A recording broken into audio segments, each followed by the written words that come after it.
Le film le plus important depuis le début du cinématographe vient d'être projeté. Et il a été produit par les indépendants. C'est ça la magie. C'est ça le mystère. Rien n'arrêtera plus cette profession. Le temps des petites salles à 5 cents est révolu. Un jour nouveau vient de naître. L'époque des palais du cinéma, importante production, immense salle, 6 bobines, 8 bobines. Rien que cette chose, ce soir, vous avez eu 15 bobines. 12. Vous avez compris? Je ne voudrais pas aller jusqu'à dire que Griffith est un génie, mais il est un peu cinglé. Il est un peu Il est un dingue. peu dingue, tu l'as dit. Ah, regarde. Cette histoire d'Indien dont vous souliez tout le monde, ça fait combien de bobines? L'enfant métis, c'est ça? 4 ou 5 bobines, pourquoi? Faites-en 7. Restez pas à la planter, voyons, c'est le commencement du monde. Monsieur Cobb, vous ne voyez pas. Pensez-y. C'est incroyable le monde que le cinéma a à dire. Qu'il comprend parfois pas notre langue. Mais ça ne fait rien parce que l'image à elle seule est un langage que tout le monde comprend. Comme la musique. Ça le touche. Si vous faites vraiment de bons films, soyez persuadés que vous leur apporterez, outre l'évasion et le rêve, une ouverture sur le monde et les autres, qui n'oublieront jamais. But now we come to a period that I call the battle for identity. Lies my grandma told me. Yeah, superstitious devices. Lies my grandma told me. What?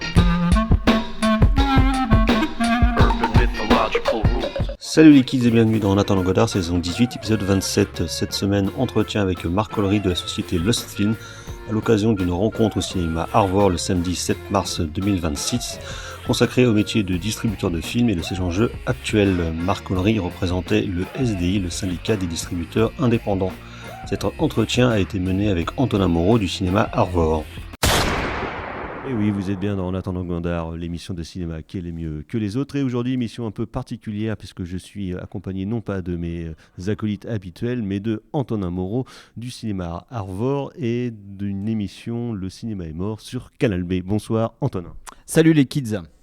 Voilà, nous sommes très heureux, nous sommes dans ton cinéma Antonin, donc au cinéma Arvor. Aujourd'hui, samedi 7 mars, à l'occasion d'un événement, le SDI s'engage, donc le syndicat des distributeurs indépendants, et nous sommes en compagnie d'un de ses représentants, donc Marc Collery. Marc, bonsoir. Bonsoir.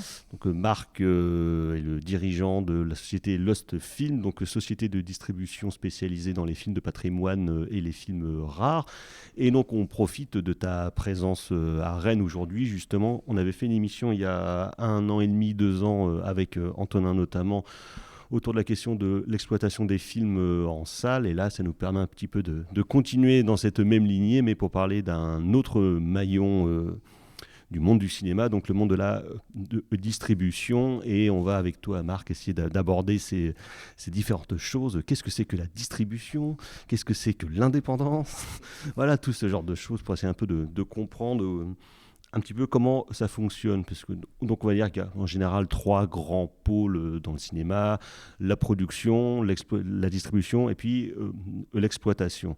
Donc qu'est-ce que ça veut dire être distributeur de films et comment est-ce que ça fonctionne, avec quels partenaires entre les boîtes de production et les exploitants, donc les salles? On peut peut-être commencer là-dessus. Qu'est-ce que ça englobe, la distribution? Pour faire comprendre déjà ce que c'est que le métier de distributeur, moi en général, et là les gens comprennent beaucoup mieux, je parle de l'édition pour le livre en fait. Et de plus en plus, c'est marrant, les distributeurs de films, dans leurs syndicats ou les organisations, se font appeler des éditeurs de films. Et là, tout devient un petit peu plus clair. Parce que c'est vrai que pour le livre, tout le monde comprend que un livre, il faut l'écrire. Donc il y a un auteur, quelqu'un qui est derrière, sur un bloc, un papier, un crayon ou un ordinateur qui produit quelque chose. Mais pour que ça existe, il faut que le lecteur puisse le lire. Et pour que le lecteur puisse le lire, quelqu'un donc va fabriquer, imprimer les livres et faire toute cette promotion.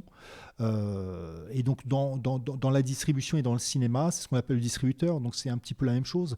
Et si tu veux, l'éditeur, donc après, son but, c'est de faire connaître le livre, l'auteur, donc un projet, une histoire, faire naître des récits qu'on n'a pas l'habitude de voir, les promouvoir. Et après, comment tu les vends? Tu les vends à la Fnac ou chez ton petit libraire ou ailleurs. Et j'ai envie de dire que dans le cinéma, c'est un petit peu la même chose. Donc on est distributeur de films. On découvre des films, on y croit, j'ai envie de dire, on est un peu les premiers lecteurs, non, les premiers spectateurs d'un film qu'on aime, ou les nouveaux spectateurs, parce que moi, en l'occurrence, c'est vrai qu'avec Lost Film, ma société, c'est une société de répertoire, donc on ressort des films qui ont déjà eu une première vie, mais qui, à l'époque, en effet, ont été produits. Donc quelqu'un a cru un scénario, une histoire, une vision, un réalisateur, un projet. C'est ce qu'on appelle le producteur. Donc voilà ce que tu disais tout à l'heure. Et donc après, on charge toute la fabrication du film. Une fois que le film est fini, pour qu'il arrive dans la salle de cinéma, donc qui est le milieu de l'exploitation, ce dont vous aviez parlé dans votre émission précédente, il y a l'intermédiaire, c'est le distributeur. C'est lui donc qui va vraiment prendre en charge toute la vie du film, qui va être un petit peu le VRP, j'ai envie de dire, du film pour qu'il existe dans la salle de cinéma. Mais évidemment, maintenant, les films existent aussi, et les distributeurs peuvent être aussi éditeurs de vidéos. Et puis, les distributeurs peuvent aussi acquérir des films, avoir les droits pour la VOD, pour la télé. Mais c'est aussi les producteurs aussi qui, au départ, donc, gèrent tout ça. Donc, ils vont déléguer à quelqu'un le fait d'exploiter ce film sur un support. Donc, le support... copie, film, avant en 35 mm et maintenant ces copies numériques-là, c'est le distributeur qui est en charge de ça. Et donc, il va faire exister le film vers les salles. Mais avant d'arriver dans les salles, en effet, c'est le rendre visible, créer des événements. Ça veut dire que c'est vrai que les premiers partenaires, en effet, c'est le faire connaître à la presse pour qu'on puisse en parler. Trouver une bonne date de sortie du film, trouver des événements, des leviers pour le faire exister un petit peu avant la sortie, des festivals, des animations, des avant-premières. Et ça, j'ai envie de dire que ce soit un film de répertoire, un classique, un film d'animation, un film documentaire ou un film inédit, nouveau, où on dit aussi des fois un film frais, par opposition aux films qui sont déjà sortis, qui ont une première vie, c'est la même chose en fait. C'est-à-dire que c'est au distributeur de prendre en charge ça. Et c'est vrai qu'on est en 2026, les choses ont évolué, on est dans un monde qui est très très numérisé, mais c'est toujours la même chose. Il faut une affiche, il faut une bande-annonce, et sur l'affiche, il faut des têtes d'affiche. Donc c'est le distributeur qui prend un petit peu tout ça en destin et en main. Oui, parce que c'est vrai que de toute façon, on a parlé que le monde du cinéma, depuis on va dire une petite dizaine d'années, a quand même énormément changé, à la fois dans ses modes de production, ses modes de communication et ses modes de consommation de la part des spectateurs, des films, entre les éditions vidéo avant, les plateformes, comment est-ce que ça entre en concurrence parfois en termes de sorties, avec des sorties salles, un film qui sort sur plateforme en Amérique, sort en salle en même temps en France, comment est-ce que ça peut influer? Donc évidemment en termes de distribution et de stratégie de communication, on va dire évidemment que ça influe là-dessus. Il y a aussi quand même dans la distribution, il y a des sociétés de production qui font aussi de la distribution. Ça c'est plutôt les gros acteurs du marché, comme Pathé par exemple, avec Jérôme Sédou, eux ils peuvent quasiment maîtriser toute la chaîne de production jusqu'à la diffusion des films. Et donc il y a...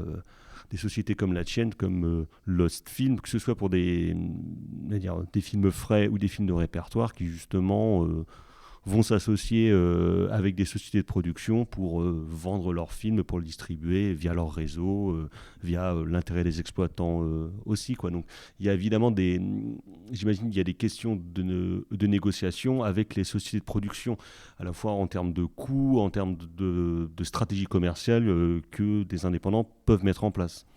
C'est-à-dire que j'ai toujours tendance à dire qu'on fait tous le même métier, mais on n'est pas armé de la même façon pour réagir et pour justement prendre en charge tout ce coût-là. Et on a tous des modèles économiques très très différents. Moi, je reste persuadé quand même que quand on a une bonne idée, quand on s'attache, quand je dis on est le premier spectateur ou le premier fan d'un film, on a envie de ne pas être le seul. Donc, comment on fait justement pour y arriver? C'est un modèle économique, c'est un coût. Moi, c'est vrai qu'avec Lost Film, je commence en 2009 et la grosse évolution que j'ai connue, c'est que moi, quand je commence, je suis avec des copies en 35 mm. Donc, je ressors des classiques.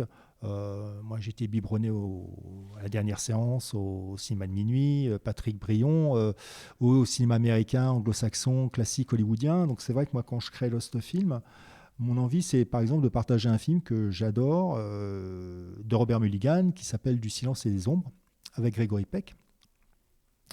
Et Robert Mulligan, c'est un nom qui dit plus ou moins quelque chose aux spectateurs. Tu vois, moi, quand je commence en 2009,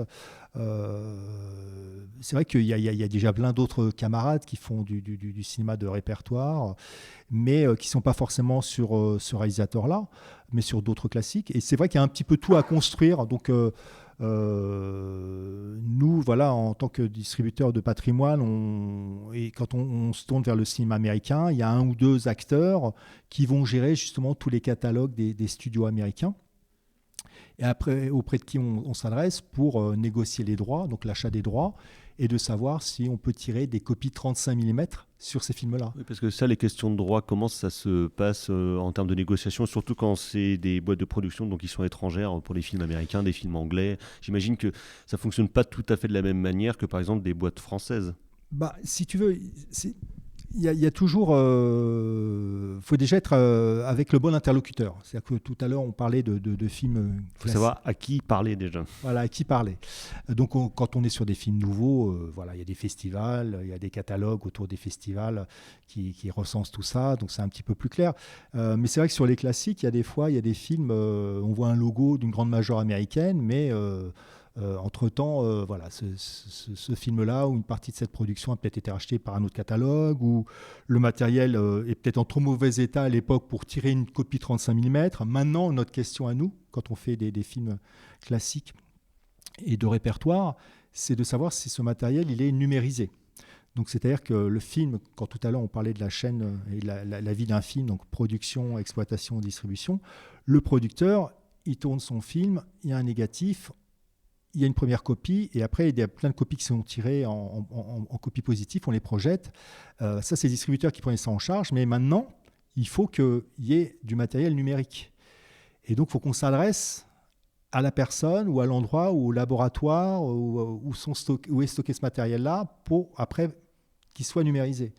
Donc, oui, puis savoir dans quel état est la copie, donc est-ce qu'elle a été numérisée en 2K, 4K, 8K, voilà. Parce que ça influe aussi pour la promotion du film, de voir qu'il y a une nouvelle copie restaurée dans un état absolument incroyable. Mais j'ai envie de dire que c'est quand même... on fait tous le même métier. Le cinéma, il a plus de 120 ans, c'est 130 ans, je crois, on l'a fêté l'année dernière. Et en fait, il faut que le travail soit bien fait au tout départ. C'est-à-dire que si tu annonces... Chaque maillon de la chaîne, de toute façon, doit faire normalement correctement son travail pour arriver à un produit. Ouais. Tout à l'heure, entre nous, on parlait d'un film comme Marty Suprême. Derrière, il y a un chef opérateur qui s'appelle Darius Khondji. Il tourne son film en pellicule. C'est un certain cachet. Mais voilà, il aurait tourné en numérique. Ça a des coûts aussi qui sont... Ça a un coût. Ça impacte le budget. Et puis, ça a une qualité de base. Moi, c'est vrai que dans les films que j'ai pu ressortir, j'avais ressorti La fille de Ryan de David Lean, qui se trouvait être le dernier film tourné en super 65 mm et exploité en 70 mm. Donc, tu es sur une qualité d'image d'un film tourné dans les années 70 qui est très très belle sur le négatif en termes de définition.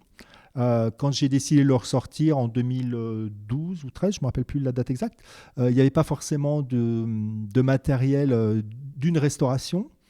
Il y avait eu une édition DVD du film. Je crois que même à l'heure actuelle, pour trouver un Blu-ray de La fille de Ryan, il n'y en a pas tant que ça, peut-être une édition espagnole ou je ne sais pas quoi. Mais la qualité et ce master qui avait servi, par exemple, à faire le DVD dans les années 2000, était d'assez bonne qualité pour qu'on puisse en sortir une copie pour la salle de cinéma. Parce que j'ai envie de dire que le travail et la qualité plastique du film au moment de la production étaient de qualité, et surtout que le matériel était encore de bonne qualité. Mais par exemple, tu vois, sur des films qu'on peut aimer des années 70, du Nouvel Hollywood, qui ont un certain grain, qui sont tournés de nuit, ils vont peut-être moins bien encaisser le passage au numérique.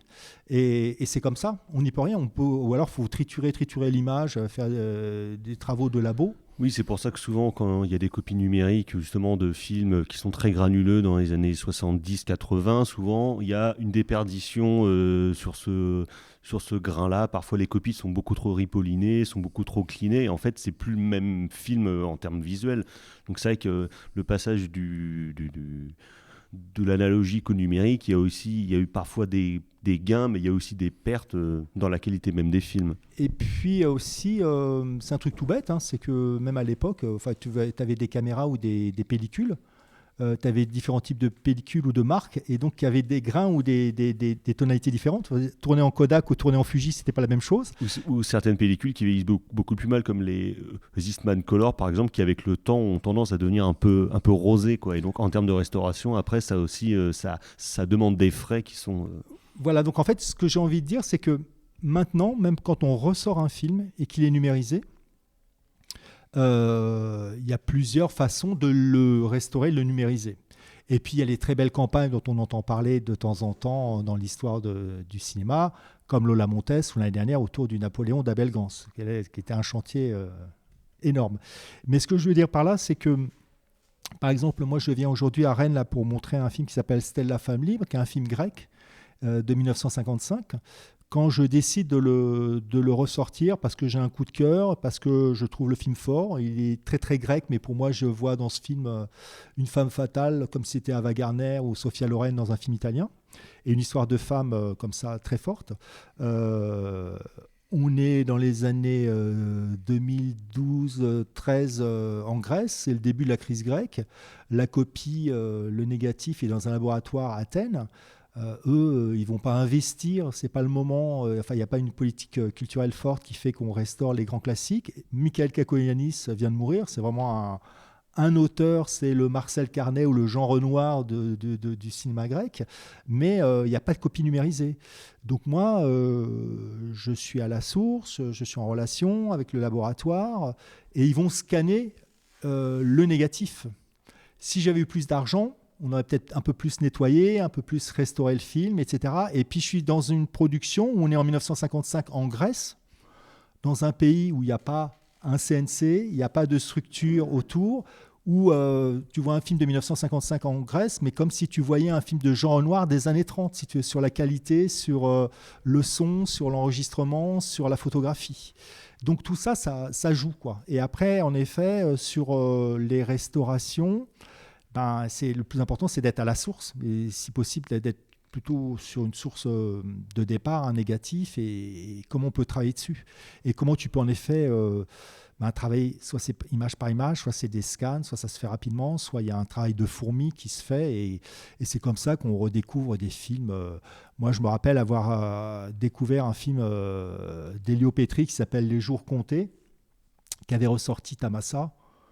Et c'était un film des années 60, et j'avais l'impression qu'il était sorti du labo hier, quoi. C'était un noir et blanc, mais c'était magnifique. Et je me dis pas, tiens, c'est très ripolliné. En fait, tu dis non, c'est beau. Tu vois, tu es dans Rome, c'est de jour, de nuit, et c'est en noir et blanc, et ça fonctionne très très bien. Et c'est pareil, j'ai envie de dire, pour plein de films encore à l'heure actuelle. Et les copains qui des fois sortent des films très rares ou inédits, on ne les a jamais vus, on n'a pas l'habitude, tu vois. Mais par exemple, c'est vrai que moi, à un peu plus de 50 ans, j'ai vu La Porte du Paradis en 35 mm en salle, en 2K, en 4K, remonté en version longue, etc. Donc c'est vrai que... Et puis notre œil, il s'habitue. Et puis mais ma fille a peut-être pas le même œil, parce qu'en fait, en salle, elle a vu des films toujours plus en numérique.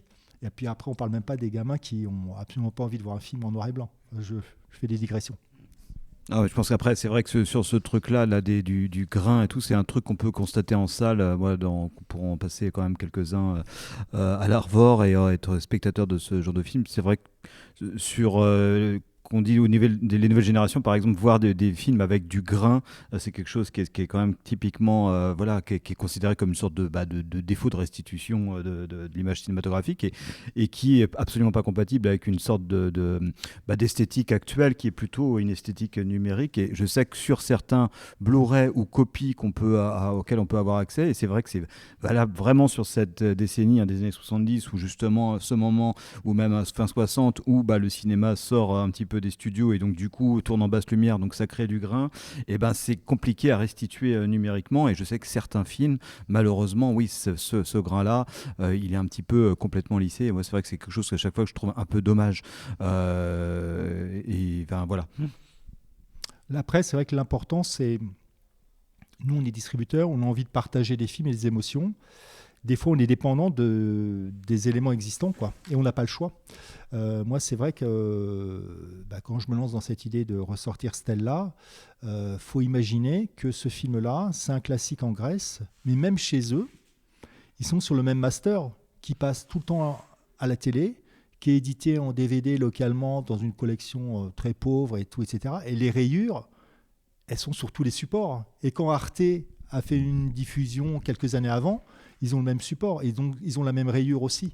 Donc, ce que je veux dire par là, c'est que l'important, c'est de découvrir les films et qu'il y a des fois, on est plus ou moins en relation directe pour améliorer ce support-là, où on le subit parce que le travail qu'on nous transmet ou la restauration qu'on nous transmet, c'est celle-là et pas une autre, Oui, ou alors ça, il faut remettre un peu... En tant que distributeur, vous êtes tributaire en fait donc du matériel qui existe en termes de qualité de copie, en termes de on parlera peut-être après des droits, mais est-ce qu'un distributeur peut engager des procédures pour dire ce film, il n'est pas sorti depuis 30 ans, on veut le sortir, on peut engager des frais pour une restauration, ou est-ce que la restauration, c'est à la charge des ayants droit, à la charge des producteurs, ou à la... Je ne sais pas, d'autres acteurs qui en fait engagent on va dire, la volonté de distribuer un film? Disons que si tu veux, le principe, j'ai l'impression qu'on peut être demandeur, on peut avoir envie. Il y a plein de films qu'on aimerait voir, qu'on ne peut pas voir. On a tous des fois la même idée ou le même film en tête, Invisible, qu'on a vu plus jeune. Et après, pour plein de raisons, va s'engager ou pas une restauration. Le distributeur est rarement à l'origine, parce qu'en fait, il faudrait qu'il participe au financement, c'est l'ayant droit ou le producteur. Et après, ça dépend aussi des pays, des politiques culturelles dans ces pays-là, ou des fonds existants, ou des mécènes, ou des porte-parole de gens, je veux dire, on entend parler de la World Foundation de Scorsese, qui lui peut s'interroger justement et s'attacher à certains films ou certaines cinématographies rares et engager des frais dedans. Il y a des maisons d'édition et de distribution vidéo, tu vois, Criterion, qui aussi peut avoir envie parce qu'ils ont déjà aussi une façon de pouvoir justement je trouve mais le mot, ils vont engager des frais, mais ils savent qu'ils ont déjà des échéances et un marché derrière pour vendre le film. Oui, parce que Criterion, ils ont aussi on va dire, une force de frappe sur le continent américain, puis presque dans le monde aussi, parce qu'après, ils peuvent vendre les droits à Rouen en Angleterre. Il y a Carlotta qu'on récupère chez nous, Spectrum, j'imagine, pour certains trucs. C'est une base, tu vois, c'est comme ça que je sais que vous avez pu traiter aussi à l'époque quand j'avais ressorti le film de John Frankenheimer, Seconds, l'opération diabolique. C'est un film, voilà, tu sais, quand on commence à chercher les droits d'un film, on est comme tout le monde, on regarde le début, il y a un générique, bon c'est Paramount, on dit super, j'appelle Paramount, mais Paramount, t'as quelqu'un ou pas quelqu'un, la personne elle se sent concernée ou pas, elle va s'investir ou pas là-dessus, elle s'occupe plutôt des nouvelles sorties Paramount et de Top Gun. C'était peut-être un film qui avait été racheté par la Paramount à l'époque à une boîte de production, donc les droits ont rebougé, ils ont été revendus voilà, à des enchères et compagnie. Parfois, ça peut être très long. Mais par exemple, en France, Seconds, moi je le découvre complètement par hasard sur Paramount Channel à l'époque, ça s'appelait comme ça. Et quand je le demande aux personnes qui représentent Paramount en France, ils me disent pas il y a du matériel, mais par contre il y a ce Blu-ray ou même à l'époque c'était peut-être qu'un DVD Criterion qui existe, donc il y a un matériel de base numérique qui existe et qui est suffisamment de qualité pour qu'on y mette des sous-titres français. Et c'est comme ça qu'il y a une copie. Mais par exemple, et ça veut dire qu'en plus, pour un film comme ça, il y a des droits quelque part qu'on peut retrouver relativement facilement. Oui, voilà, c'est ça. Mais il y a des fois aussi des titres après lesquels on court, et pour plein de raisons, parce que le montage financier à l'époque est compliqué, ou parce que il y a des cessions de droits, ou parce qu'il y a un distributeur qui a fait faillite ou autre, tu as du mal à mettre la main sur le bon contact. Et quand bien même tu as le contact, c'est vrai que pour exister, mais n'importe quel film, hein, tu signes un contrat avec quelqu'un pour exploiter le film, et après, ce quelqu'un est censé te fournir les éléments pour montrer le film et le projeter. Et donc en France, quand tout à l'heure justement tu parlais, il y a des grandes maisons comme Gaumont ou Pathé, ils ont aussi ce devoir, et ils font ce travail-là chaque année, de restaurer un certain nombre de films de leur catalogue, donc qui existent. Et en plus, ils ont un catalogue quand même assez énorme. Hein, donc, qui est très vaste. Et c'est vrai qu'ils le mettent beaucoup en valeur sur leur propre plateforme de VOD. Et surtout, en France, la seule différence, c'est que ce catalogue, quand il existe ou quand il y a des restaurations dans d'autres pays, c'est à la base uniquement pour un marché vidéo. Nous, au contraire, on sait que peut y avoir aussi un marché pour la salle. Oui, ouais, en plus, Je pense qu'on allait y venir, mais sur la question des droits entre des éditeurs vidéo et des éditeurs salles, j'imagine que ça fonctionne peu ou prou de la même manière, mais que par exemple des mandats de distribution en salle, ils peuvent être dans un temps plus limité que pour l'édition vidéo. Mais ça aussi, sans doute que ça se négocie avec les ayants droit. Oui, mais si tu veux, en fait, tout ça, quand je dis on fait tous le même métier, mais on n'est pas armés pareil, c'est pareil pour tout le monde. C'est-à-dire que quand, je sais pas, un distributeur signe un film pour le sortir, même un film nouveau, tu le sors le 4 février 2026, mais tu as un contrat qui va courir jusqu'en mars 2023. Et après mars 2023, ce distributeur-là n'a plus les droits. Mais le film, il existe toujours. Il y a toujours un support, mais il faut refaire un contrat avec l'ayant droit en 2020. Enfin voilà, pourquoi je dis 2023, c'est pas les bonnes dates. Non, mais c'est pour ça que des fois, c'est vrai que on est dans le cadre des films du dimanche soir qu'on propose en attendant Godard et puis le cinéma est mort, donc à l'Arvor. Il y a des films, Antonin a repéré qu'ils existent. On sait qu'il y avait des droits parce qu'ils sont passés dans tel festival, dans tel cinéma. Et en fait, un an après, quand on se dit qu'on va le faire, il n'y a plus de droits, donc il faut retrouver un petit peu qui distribue le truc, quoi. Donc c'est vrai que si on veut faire des films, parfois il faut être assez réactif parce que c'est vraiment mouvant selon les contrats qui ont été faits. Ouais, d'un point de vue de l'exploitation là-dessus, c'est sûr que nous, il y a des films, nous aussi pour histoire de faire travailler un petit peu l'écosystème du cinéma, c'est vrai que je sais qu'au film du dimanche soir, même si on a un choix un peu collégial sur les films, des fois, moi je vais dire non, il y a ce film-là qui est en ressorti. Bon, admettons, on va prendre un de tes films, par exemple, Mon nom est personne. Clairement, Mon nom est personne, qui était donc distribué par toi, qui faisait partie du catalogue Studio Canal, mais il y avait eu aussi La Garçonnière chez les Acacias, en disant voilà, là il y a une ressortie.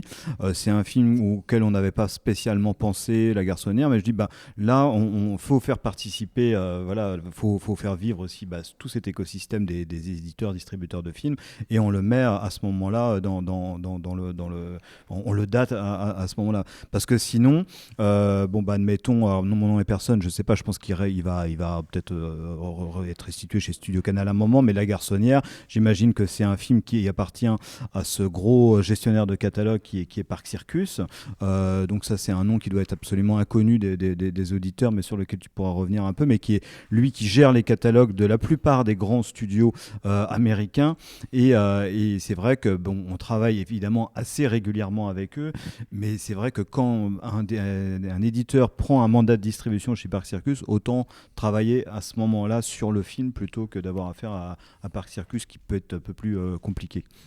Disons que nous, à ce moment-là, on est dans un moment de sortie, donc c'est vrai qu'on y a cru, mais comme un distributeur qui fait des films nouveaux y croit et va créer une affiche, une bande-annonce, faire exister le film, donc c'est le moment ou jamais de rebondir là-dessus.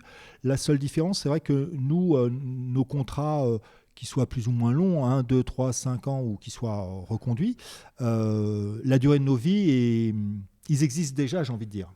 Donc on n'est pas sur une chronologie des médias ou une urgence où il faut que le film inonde le marché tout de suite, les 2-3 premières semaines, et que 6 mois plus tard, il va être en vidéo. Parce que, enfin voilà. Parfois, ça peut jouer si c'est par exemple pour les 40 ans d'un film, pour une date importante, pour la mort de l'acteur. Faire jouer, en tout cas en termes commerciaux, j'imagine que c'est plus intéressant si on peut relier ça aussi à un événement qui est lié au film ou faut trouver, au comédien. En fait, on cherche tous des bonnes idées. Hein. Quand je dis on fait tous le même métier, c'est vraiment ça. Après, on est plus ou moins sur les mêmes idées, le même marché, plus ou moins défricheurs. Chacun peut avoir ses marottes un peu, ou c'est le cinéma qu'il aime, ou ses auteurs fétiches. Et puis après, il y a des choses qu'on fait mettre à la mode, et puis ou qui se passent de mode. Oui, puis il y a ça aussi, c'est comment est-ce que ça entre en concurrence avec les autres éditeurs, et les autres distributeurs, parce que tu n'es évidemment pas le seul sur le marché du film de patrimoine. On sait que ça a pris de plus en plus d'ampleur quand même dans les dernières années. Certains qui faisaient juste de la vidéo, après font aussi de la sortie salle et compagnie. Donc j'imagine que c'est un genre de combat contre tes collègues, un combat amical, mais néanmoins qui doit exister pour savoir qui va récupérer les droits de tel ou tel film, parce qu'on sait que ça va être porteur, que ça va être intéressant. Il y a des synergies, et puis il y a des fois, en effet, quand tout à l'heure tu parlais de date anniversaire, il y a des moments ou des rétrospectives ou des choses à à être en phase ou à ne pas rater. Je veux dire, et puis tu as des centenaires, enfin des choses comme ça. Cette année, c'est le centenaire Marilyn Monroe, donc je pense que ça arrive bientôt. Voilà, une exposition qui arrive à la Cinémathèque française, il va y avoir des rétrospectives.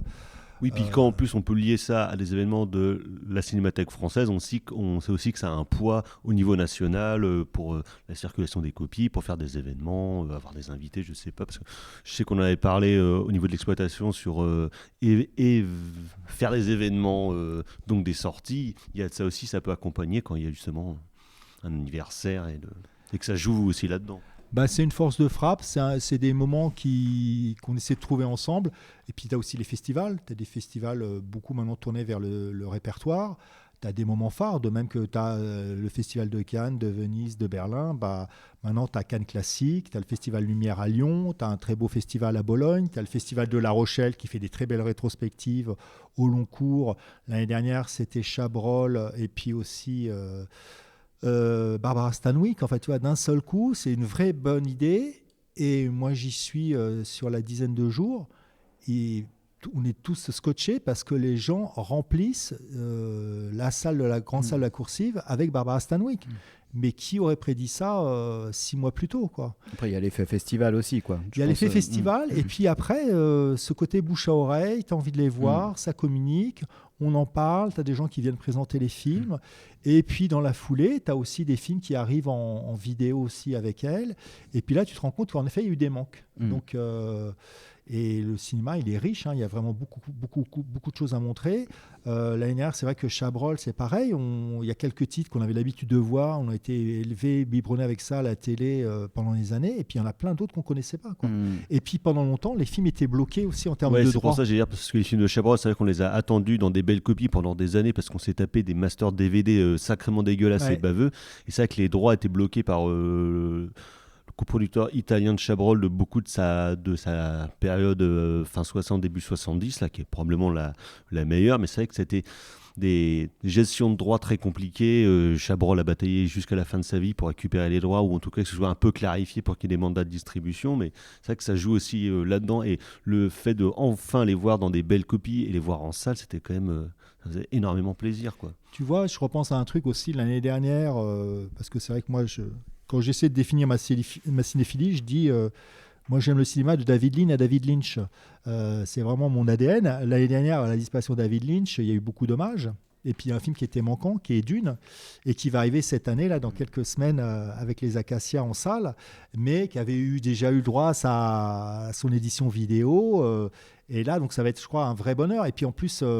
j'ai envie de dire presque c'est malin parce que qu'on aime ou pas le travail de Villeneuve, il y a aussi un film le dernier qui va arriver à Noël. Donc c'est vrai que là d'un seul coup, c'est un film que moi j'ai découvert petit et en salle à l'époque en 35 mm, que j'ai même pu voir en 70 mm. Mais là, voilà, l'événement, les premières séances autour de cette copie restaurée, c'est dans quelques jours à la Cinémathèque française pour leur festival. Et je pense que c'est une chouette idée. C'est un film qui arrive vraiment presque au bon moment. Mais pareil, il faut le faire réexister. Il y a plein d'imageries, il y a plein de choses qu'on connaît déjà. Il a plus ou moins bonne presse. C'est pas un film que Lynch a toujours défendu, mais qui, je pense, peut séduire tout un nouveau public maintenant. Surtout, autant Dune, on va dire qu'il y a un montage officiel qui existe, mais il y a aussi plein de variations des montages télé, et j'imagine que quand on va récupérer les films, il faut aussi savoir quel montage ou quelle copie on a, parce que si on récupère, je sais pas, une copie qui était sortie en Espagne sous l'Espagne de Franco, elle peut être censurée, elle a pu être coupée. Il y a une version longue qui existe, mais elle est que en Pologne avec des sous-titres qui sont incrustés, donc comment est-ce qu'on fait pour la récupérer? J'imagine que si on veut sortir des films de Wells, pareil, parfois il y a eu des variations de montage et compagnie, donc il faut savoir aussi quel matériel on récupère, quoi. Et comment est-ce qu'on promeut la copie qu'on a récupérée. Bien sûr, là justement, donc ça c'est le travail du distributeur, et d'être à la source, et quel rapport il a justement avec l'ayant droit, et à quel point il a la main. Et puis un truc tout bête, parce que là tu parles de copie, de restauration, etc., mais même c'est un truc tout bête, c'est les sous-titres. C'est-à-dire que moi, je repense à mon expérience là, justement de Stella Femme Libre. Il y avait des sous-titres français existants, mais c'est pareil. Quand le film est sorti une première fois fin des années 50 en France, c'est ça la base de sous-titres. Mais c'est comme quand tu dis I want to make love to you. Comment tu traduis ça dans les années 50 à un public français et comment tu traduis dans les années 80 quand tu traduis en 2020 quoi. Et en fait, donc ça aussi, c'est des questions et c'est un travail à faire par le distributeur s'il veut être vigilant sur comment un film peut être perçu et retravailler ou pas les sous-titres. Puis des fois, tu peux te permettre d'investir ou des fois, tu arrives, ta copie elle est déjà sous-titrée. Et tu n'as pas la main là-dessus. Ou pour parfois, pas forcément que du film de patrimoine, mais si par exemple si c'est des films d'animation, c'est refaire des doublages. Disney par exemple, refait régulièrement des doublages de ses classiques. Je crois que c'est Blanche-Neige, il y a au moins 3 doublages français différents. Donc ça peut être ça aussi, à quel doublage a-t-on accès ? C'est vrai. Et puis moi, pour rebondir sur cette histoire de doublage justement et de version, quand je me suis penché sur la sortie de Mon nom et personne, je suis content là parce que Antonin, c'est grâce ou à cause de lui justement. On est donc vraiment dans la fin du western italien. Donc c'est western qui était produit pendant 10 ans à travers l'Europe et qui à la fin tout le monde parlait italien. Henri Fonda, Jean-Louis Trintignant ou Klaus Kinski, peu importe. Mais en fait, moi, Antonin m'a dit mais t'as pas la VF ? Et je me suis dit, merde, putain, bah non, j'ai pas la VF. J'ai une super restauration de Bologne qui a été supervisée par une des filles de Sergio Leone. Et c'est en 4K. Et j'ai une copie VO italien sous-titré français. Mais en fait, tout le monde, lui, comme d'autres exploitants, ce film, ils l'ont vu soit à la sortie dans les années 70, où il faut imaginer que c'est un film qui a tourné en salle jusque dans les années 80, ou après, les gens l'ont peut-être vu à la télé ou en VHS. Ils le connaissent qu'en VF. Moi, j'adore Le Bon, la Brute et le Truand. Je suis gamin. Quand je le découvre, il y a 3 chaînes à la télé. J'ai mon premier magnétoscope dans les années 80. Mais pour moi, Clint Eastwood, il parle français, quoi. Et donc là, j'ai fait... Surtout que la VF est vachement mieux que les versions italiennes. Ah, ça, voilà. Ça, c'est ce que disait Sergio Leone lui-même, en tout cas. Ça se discute, mais grâce ou encore à cause d'Antonin, j'ai demandé à Studio Canal, justement, de pouvoir faire une VF. Donc, on a récupéré une bande-son française qu'on a réajustée avec mon laboratoire sur la restauration 4K du film. Et ça marche très bien.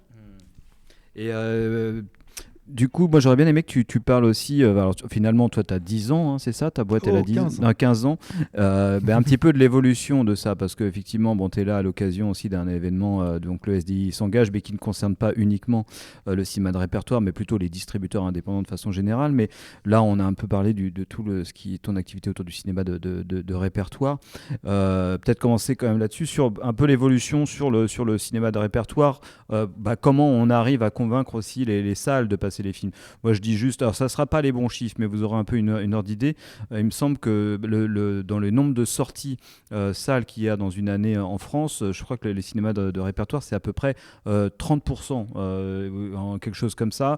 30% des films qui sortent en salle chaque mercredi, ce sont des films de répertoire, et en chiffre d'affaires on est un peu moins de 3% du volume global des entrées qui sont enregistrées. Donc c'est pas vraiment les bons chiffres, et puis je sais plus à quelle année ça correspondait, mais ça vous donne quand même une ordre d'idée de ce que c'est comme marché. C'est en termes de volume de films, c'est assez conséquent, mais par contre en termes de volume d'entrée, ça reste vraiment une niche totale. Donc moi je voudrais que tu nous parles un petit peu des évolutions que tu as pu constater depuis que tu es un peu dans le milieu, et puis voilà, des enjeux du moment, quoi.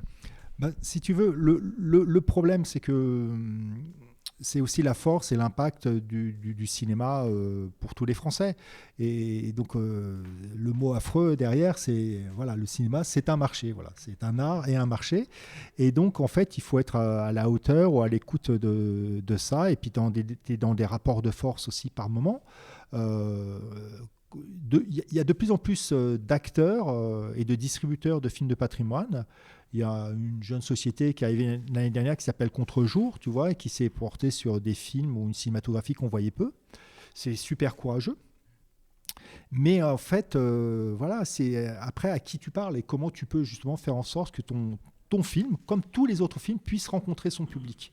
Quand je disais on fait tous le même métier mais on n'est pas armés pareil, c'est le cas. Et puis j'ai envie de dire, parce que là tu parles de ce film un tout petit, mais même les majors américaines se mangent des gadins, c'est-à-dire ou savent pas communiquer sur un film, ou ratent leur public. Donc, comment tu y arrives, ça, c'est notre travail. Et puis surtout, comment sortent les films, c'est-à-dire comment tu es en face ou pas d'autres films ou d'autres projets, comment les salles ou le marché est disponible justement pour montrer tes films. Ici, vous, à Rennes, vous avez un parti pris, vous avez un super bel écran, un certain nombre de salles, une équipe pour faire vivre les films. Vous avez un parti pris autour de ces séances qui s'appellent Rembobiné ou de Cinévorax. Donc, c'est vrai que c'est super identifié, mais ça existe. Mais il faut imaginer que tu as des salles de cinéma, même dans des très grandes villes, où il n'y a pas du tout de films, de répertoire ou de classiques qui sont montrés. Ou alors, dans des cas de dispositifs scolaires, heureusement, j'ai envie de dire, heureusement. Mais c'est des choses aussi qui sont compliquées. Là, donc c'est vrai que l'opération Le SDI s'engage, c'est quelque chose qui est né au sein de notre groupe de distributeurs. Donc il y a des très petits et des plus gros aussi, des sociétés, tu vois, comme Condor qui vient de sortir le dernier film de Kylie Ricard, Mastermind, ou Jour de fête qui a sorti le film de Kauter Benhamia, La voix d'Inj Rajab, ou qui a eu 2 Césars avec le très beau film Nino. Donc il y a vraiment des cinématographies très différentes, des projets de films très différents. Tu as beaucoup de documentaires aussi qui sortent dans notre syndicat. Mais comment, en gros, on peut les faire exister. Et c'est vrai qu'on est dans un moment aussi de difficultés pour tout le monde. On est à quelques jours des élections municipales. Comment les structures culturelles existent ou pas dans les villes, comment les salles sont livrées à elles-mêmes parce que c'est leur recette qui leur permet de fonctionner et donc de payer leurs charges, de montrer des films. S'il n'y a pas de recette du tout, voilà, si tu es une salle municipale qui est aidée par ta municipalité, tu as moins ce couperet-là d'être sur les résultats de ta salle. Qu'est-ce que tu peux te permettre de faire découvrir ou pas? Ou est-ce que tu vas tout de suite ou tout le temps vers des blockbusters? À quel point les blockbusters continuent de marcher, de séduire ou pas? Enfin, tout ça, c'est très vite rebalayé. Le très bon exemple, tu vois, je change là-dessus parce que je change complètement de braquet. C'est l'année dernière où encore une fois, tu as des grandes adaptations du patrimoine littéraire français sont adaptées. Le Comte de Monte Cristo et les Trois Mousquetaires, et c'est pas la même. Et pourtant, ce sont les mêmes personnes qui sont derrière, qui produisent ou qui écrivent les films. Mais il y a un moment, le public, il est en phase où ça lui plaît, tu vois. Et au même moment, la même année, tout et son contraire existe. C'est-à-dire un petit truc en plus, tout petit film, qui cartonne autant qu'une grosse production avec un savoir-faire français et un gros casting, Le Comte de Monte Cristo. Et c'est ça qui est un peu la beauté de nos métiers, c'est-à-dire qu'on est tous dans des prototypes. Et encore une fois, on n'est pas armés pareil. Mais c'est ce qui est important, justement, c'est de se dire que le public, il est un petit peu le choix. C'est-à-dire que là, moi, je viens à Rennes. En plus, il y a d'autres établissements à Rennes, mais j'ouvre ton programme. Il y a plein de films très différents. Il y a des animations très différentes. Et ça, c'est un luxe. Et dans une autre petite ville de Bretagne, même avec un mono-écran et une équipe peut-être d'encore plus de bénévoles, ça existe aussi. Mais moi, le pire, parce que donc aussi je ramène la chose à moi et au cinéma de répertoire, au classique, c'est quand cette case du film classique n'existe pas du tout dans l'esprit ou dans le programme. Parce que dans ce cas-là, il y a tout à construire. Et en fait, je pense que votre émission sert aussi à ça, vos 2 émissions servent aussi à ça, c'est qu'est-ce qu'on aime partager, qu'est-ce qui n'existe pas, comment on fédère, comment on s'ouvre un petit peu sur d'autres visions des choses. Et c'est vrai qu'avec notre syndicat et cette opération, le SDI s'engage, on avait envie de dire, voilà, il y a un certain nombre de films qui existent parce qu'on a été là pour les montrer. Je veux dire, quand tout à l'heure on parlait des camarades de répertoire, quand Carlotta se lance avec Unio Tanaka, une réalisatrice, il y a 6 ans, personne ne connaissait en France, quoi. Ils ont fait un travail considérable et ça existe. Pareil, quand Justine Triet, elle obtient l'Oscar ou le César pour Anatomie d'une chute ou la Palme d'Or, avant, il y a eu la bataille de Solferino, et c'est un plus petit distributeur, Sheila, qui l'a fait connaître. Et en fait, voilà, on est toujours... faut avoir la bonne idée. Au bout d'un moment, on se la fait souffler. Et le réalisateur ou la réalisatrice grandit, a envie de plus et produit ses films à une plus grosse échelle. Donc, faut rapporter plus d'argent, avoir plus de salles, plus de spectateurs. Et puis, il y a un moment, c'est des tout petits films qui qui marchent versus des gros. Enfin voilà, c'est l'histoire du cinéma. Ouais, bien sûr, mais c'est vrai que moi je me rappelle d'une rencontre auquel de toute façon tu assistais aussi, puis tu avais d'ailleurs pris la parole et qui était au Festival Lumière à Lyon, où je sais plus si c'était il y a 2 ans, il me semble, où lors d'une table ronde, plusieurs un peu sommités ou responsables de différents organismes se félicitaient un petit peu aussi des bonnes recettes, des bonnes entrées du cinéma de répertoire en France, et c'était une année où effectivement en termes de purs chiffres c'était plutôt assez correct, mais quand on regardait de plus près, en fait c'était des chiffres qui étaient entièrement trustés parce qu'il y avait eu Shrek, je pense, qui devait fêter ses 20 ans. Oui, c'est ça, ouais. Et puis il y a eu peut-être une ressortie, alors, non pas Les Dents de la Mer, mais vraiment c'était, encore une fois, c'était les blockbusters. Donc il y avait eu, je sais plus, je crois que c'était toi qui avais pris la parole en disant bah oui, mais là vous parlez de quand même, c'est un peu l'arbre qui cache la forêt un petit peu. Les films, nous, de tous les distributeurs qui font partie du SDI disaient on a un mal fou à faire exister ça. Évidemment que c'est super, on est tous contents de revoir par exemple l'été dernier Les Dents de la Mer parce que ça fête ses 50 ans. Voilà, on est super ravis. Mais par contre, voilà, c'est hyper important aussi. Et nous, c'est ce qu'on essaye aussi de faire ici, de se dire, voilà, si tu sais que tu passes Aliens, voilà, tu sais que tu vas remplir ta salle parce que la marque elle est un peu connue et tout. Bon, après, tu dis, oui, tu vas passer Serenada 3 de Lou Beach, un petit peu plus compliqué, mais bon, voilà, tu essayes de faire un truc le plus diversifié possible pour aller chercher des esthétiques différentes, quoi. Et puis, des économies forcément un petit peu différentes où tu vas accepter de faire un peu moins d'entrées. Là, c'était La Femme Libre, ou demain Les Filles, un film sri-lankais de Sumitra Peris. Voilà, on sait que ça va être compliqué de faire vivre, mais c'est dans cette diversité-là, effectivement, qu'on arrive à faire vivre les films quand même. Ouais. Je pense qu'il faut tenter les choses, mais on est dans un moment un petit peu où ça se crispe, où c'est quand même des investissements, où il faut un retour sur investissement aussi, et de plus en plus de difficultés. Donc on en est toujours à un petit peu à ménager la chèvre et le chou, c'est-à-dire avoir la bonne idée, mais pas non plus se casser le dos sur des projets. Et puis après, c'est vrai qu'on a tendance un petit peu à constater que les grands classiques ou les choses connues drainent toujours un petit peu une envie ou un public, et que c'est un peu plus dur sur des raretés. Mais tous les ans, il y a aussi des contre-exemples. Mais c'est vrai que je pense qu'il y a des passerelles à faire. C'est pour ça que moi, je regrette toujours quand cette case-là n'existe pas. Il y a des passerelles à faire avec l'actualité. Ce que vous arrivez, je pense, aussi un petit peu à vous saisir ici. Et encore une fois, c'est aussi mon analyse. Quand je vois des films que moi j'aime beaucoup, mais que d'autres qui vont marcher ou pas marcher, ou rencontrer leur public, ou être un peu plus difficile, un film comme Annette et à l'autre bout, un film comme Le Joker 2, si ton public avant il n'a pas vu un petit peu de comédie musicale, ou s'il n'est pas habitué à ce regard, à cette grammaire-là, ça peut lui tomber des mains, quoi. Même si c'est notre ami Joaquin Phoenix et de l'autre côté Carax, qui sont des noms, au bout d'un moment, et puis si c'est mal vendu, enfin tu vois, je ne parle pas de Carax, tu vois, mais au bout d'un moment, les gens qui ont vu Joker 1, quand ils vont voir Joker 2, ils ne savent pas qu'il va y avoir des chansons, des comédies musicales en référence. Bon, ok, il y a Lady Gaga, on a compris, mais et ça, c'est important. C'est assez réputé qu'en France, il y a une sorte d'allergie à la comédie musicale, mais qui est assez vieille, comme le genre, quoi, mais ouais, où il y a peu d'appétence, a priori. C'est vrai qu'il y a des choses qui sont typiquement américaines, qui des fois marchent pas bien ici. Et puis bon, il n'y a pas que Jacques Demy non plus en France. Oui, j'allais dire que quand en France, quand on fait une comédie musicale, c'est Jacques Demy et Michel Legrand, ce qui est vraiment pas non plus le haut du panier, quoi. Et puis à contrario, c'est juste pour mettre une balle à Michel Legrand. Hein. Non, mais dis pas ça, parce que moi j'ai sorti un très beau film qui s'appelle Yentl, avec une musique et des chansons de Barbara Streisand, et réalisé par Barbara Streisand et Michel Legrand à la musique.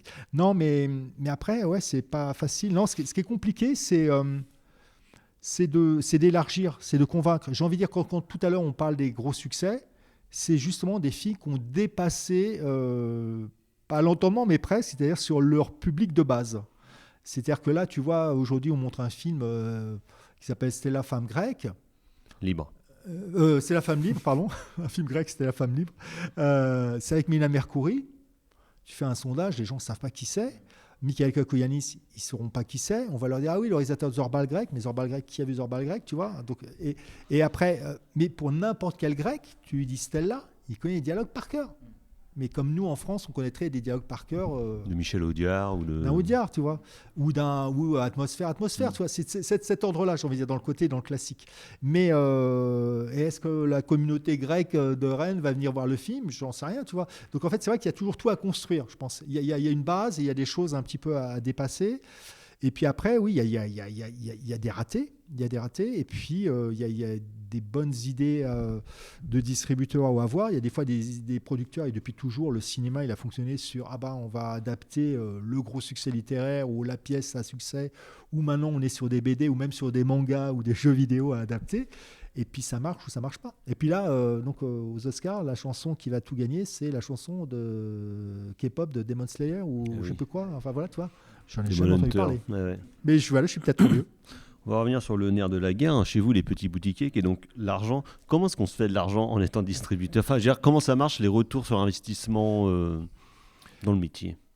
Alors... Où est-ce qu'on se fait de l'argent quand on est distributeur ? Écoute, moi, donc c'est vrai que je suis un peu le de tout petit, le contre-exemple, parce qu'avec Lost Film, mes sorties s'équilibrent ou pas en termes de ce que ça me coûte et de ce que ça me rapporte.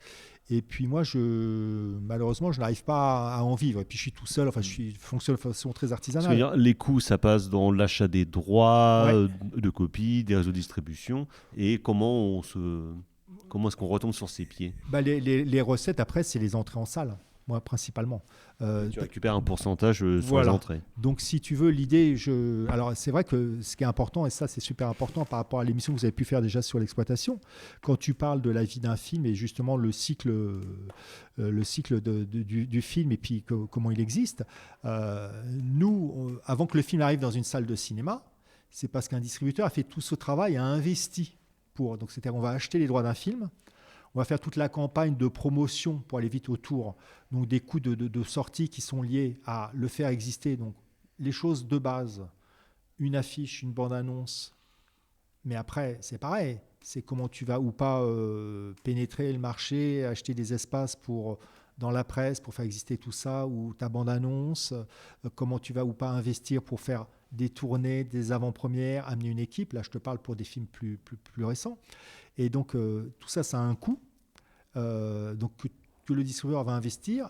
La salle de cinéma va encaisser l'argent à chaque billet. Et en chaque fin de semaine, par rapport aux billets vendus, donc la salle va émettre un bordereau, un récapitulatif sur ce billet-là. Et il y a une partie qui va donc être facturée par le distributeur. Et donc le distributeur va exiger sa part, en général c'est 50% pour aller vite sur le sujet, à la salle de cinéma qui elle a déjà encaissé les 100% du billet. Donc ce qu'il ne faut pas oublier, c'est que dans le maillon de la chaîne, tu as un producteur en effet qui a pris pour lui en charge toute la fabrication du film et de la copie finale et payé tous les gens techniciens ou artistes sur le film. Il va céder, donc selon ce film-là, à un distributeur, mais mettons un distributeur en France, il va faire un accord et se rétribuer comme ça. Il va le vendre à un autre pays où il y a un vendeur qui va le représenter, etc. Mais après, chaque distributeur, lui, va beaucoup investir avant d'avoir ses premières retombées oui, parce que personnelles. En France, en tout cas, sur un billet, il y a une partie qui va revenir donc à l'exploitant, au distributeur, au producteur et puis au CNC. Un prélèvement sur chaque billet, justement, c'est ce qui fait la force de notre cinéma et de notre pays encore, c'est qu'il y a une partie qui est prélevée sur chaque billet, n'importe quel billet, que ce soit un film américain ou un film Marty français. Suprême ou Stella Femme Libre, il y a une petite partie qui est prélevée et qui va servir à alimenter toute la chaîne, puisque on pourra aider des salles de cinéma, des distributeurs de cinéma, des producteurs, tout le métier de l'édition vidéo. Vous avez des aides du CNC, vous ? Oui, c'est ça. C'est-à-dire que si tu veux, tout ça est très, très, très, très encadré. Encore une fois, ça, c'est super important parce que justement, dans le cadre de notre opération, le SDI s'engage et les municipales, etc., et de tous les discours et contre-discours qui servent à dire assez rapidement pour, en gros, dans une municipalité, faire comprendre que l'argent qui est distribué ou qui est perdu dans la culture pour le cinéma, etc., le cinéma, il s'alimente de lui-même et chacun l'alimente. Ce ne sont pas les impôts qui payent le cinéma français ou des projets dont les Français ne voudraient pas.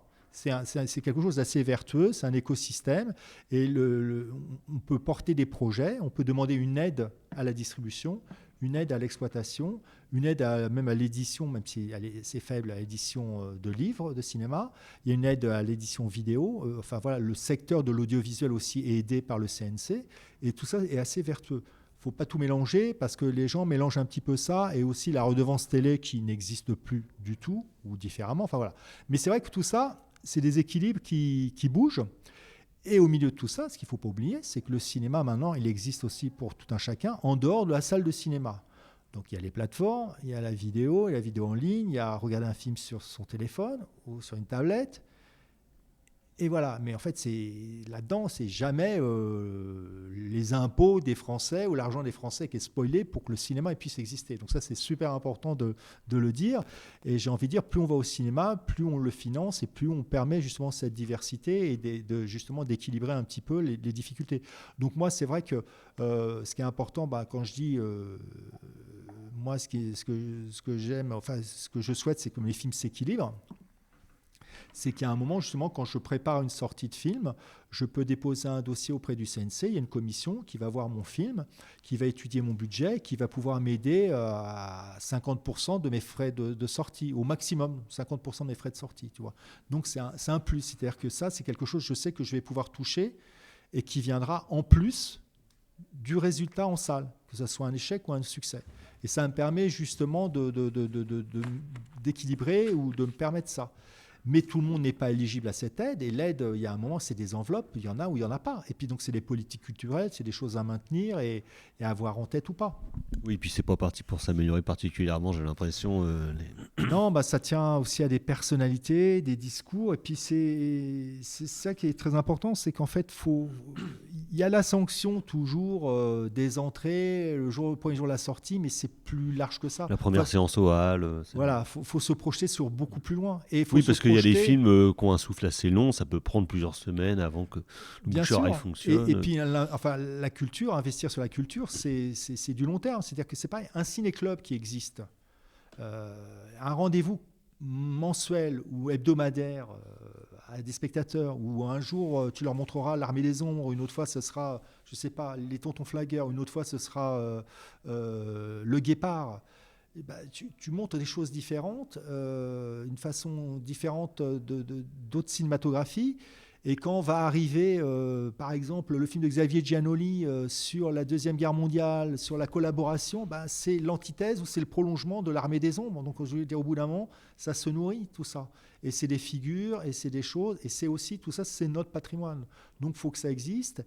Et en effet, il faut une culture. Enfin, c'est-à-dire qu'il y a les classiques de la littérature et l'histoire du cinéma ou de la littérature se construit en opposition, en prolongement. C'est comme ça que se créent des vagues ou des courants ou des choses différentes et qu'on avance et qu'on est armé pour voir des choses plus ou moins différentes. Et quand des fois, tu as des ovnis, et en effet, ça marche ou ça marche pas, quoi. C'est comme l'avant-garde ou c'est comme la nouvelle vague quand elle arrive. Ça fait des petits où d'un seul coup ça surprend, où on s'engouffre et puis on en fait 1, 2, 300 et puis au bout d'un moment on se lasse. Enfin voilà, c'est l'histoire de l'art, du cinéma et tout ça. Écoute, merci beaucoup Marc. On arrive au terme de notre heure réglementaire. Donc je le rappelle, tu es le président directeur général de Lost Film, donc distributeur spécialisé dans les films de patrimoine et les films rares, et tu étais aussi représentant donc du SDI, syndicat des distributeurs indépendants, qui existe depuis 1991 et qui défend les intérêts de la distribution indépendante et garantit notamment le maintien de la pluralité des entreprises et de la diversité culturelle de l'offre de films dans les salles de cinéma. Comme c'est marqué sur votre site internet, j'ai bien vu. Exactement. Merci beaucoup Antonin d'avoir participé à cette émission. Merci encore beaucoup Marc. Et donc n'oubliez pas, il faut se syndiquer et il faut aller au cinéma. Voilà. Allez au cinéma, merci. On se retrouve la semaine prochaine, prochaine émission, prochaine édition. À ciao, bonsoir.